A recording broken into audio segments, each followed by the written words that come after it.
कृषि कानूनों के खिलाफ किसानों के आंदोलन से दिल्ली के जो बॉर्डर हैं वहां अब भी गतिरोध बना हुआ है। पिछले 5 दिनों से दिल्ली हरियाणा बॉर्डर बंद है और इसका असर जरूरी चीजों की सप्लाई पर पड़ने लगा है। दिल्ली बहादुरगढ़, दिल्ली सोनीपत हाईवे से होकर हरियाणा, पंजाब और हिमाचल प्रदेश से फल सब्जियां आती हैं, लेकिन बड़ी तादाद में ट्रक हाईवे पर फंसे हुए हैं, जिससे दिल्ली की आजादपुर मंडी में सप्लाई घट गई है। मंडी के अधिकारियों का कहना है कि अगर 2-3 दिनों में हालात नहीं सुधरते हैं तो दिल्ली में फल सब्जियों की कमी हो जाएगी और कीमतें बढ़ने लगेंगी।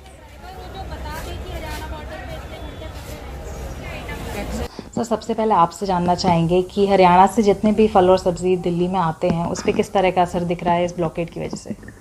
देखिए, पिछले 4-5 दिनों से मंडी के अंदर आवक लगभग 50% हो रही है। आज अच्छी बात यह है कि सैटरडे और संडे के 2 दिन के संडे चूंकि मंडी बंद होती है तो आज कुछ ट्रक आए हैं, पर जिस तरीके से सूचना मिली है, जिस तरीके से हम लोगों पर इंफॉर्मेशन आ रही है और हम लोग भी बॉर्डर पर जाकर देख रहे हैं, लंबे समय से ट्रक सब्जी और फल के बॉर्डर पर फंसे हुए हैं।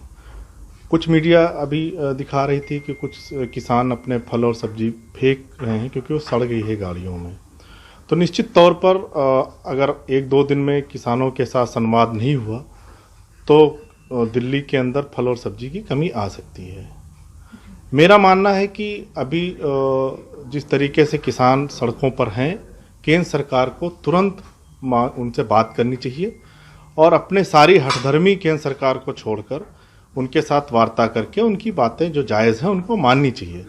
आज किसान देश का सड़कों पर है और हमारे गृह मंत्री चुनावी रैलियां कर रहे हैं। इससे ज़्यादा शर्मनाक मेरे हिसाब से कुछ नहीं हो सकता। जी सर, रेट्स पर क्या अभी तक कोई असर पड़ा है और अगर नहीं पड़ा है तो आने वाले दिनों में कितना रेट ऊपर नीचे हो सकता है? अभी तो रेट बहुत ज़्यादा रेट पर फर्क नहीं पड़ा है, 10% के आसपास ही बढ़ोतरी है। चूँकि यहाँ जो ट्रक आ जा रहे हैं और ये बाहर जा भी नहीं पा रहे हैं फल और सब्जी, उस वजह से अभी रेट स्थिर है। पर मुझे लगता है कि अगर बातचीत नहीं हुई, इसका हल नहीं निकाला गया, किसानों के ऐसा संवाद नहीं किया केंद्र सरकार ने, तो निश्चित तौर पर सब्जी, फल, दूध सबके रेट बढ़ेंगे और जिसकी जिम्मेदार पूरी तरीके से केंद्र में बैठी सोती हुई सरकार होगी।